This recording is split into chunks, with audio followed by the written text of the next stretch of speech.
Microsoft just dropped another Windows 11 26H2 build. Inside Windows 11 Insider Update channel, build number 26300.8289.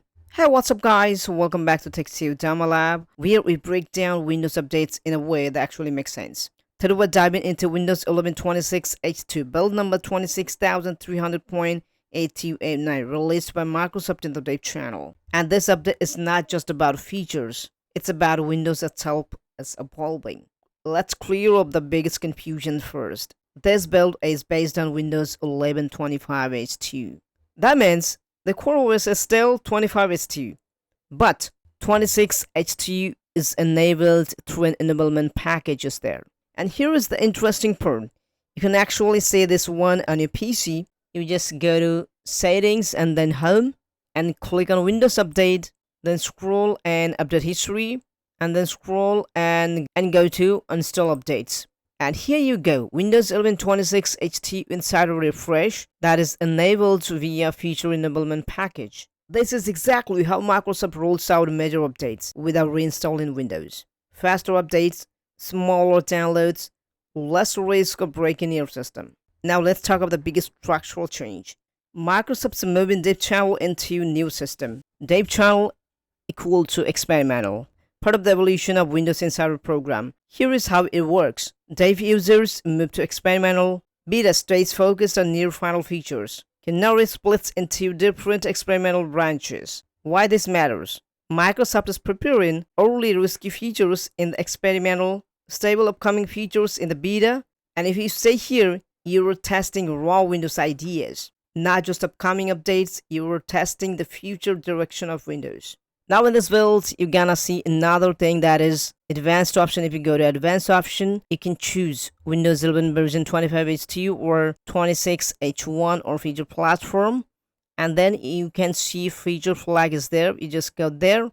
And now you can enable the new features. So with our Vibe tool, just click in here and enable the current. And then another option is enabled, that is pause updates on a schedule. Click in here and enable it, and just click on apply changes. And now you're gonna restart your computer. And after update, if you go to settings and then go to Windows Update again, and here you can see pause update is activated. You can just pick a date over here and the update will be paused. It's paused. And if you want to resume it again, just click on resume updates. That's it. Very simple.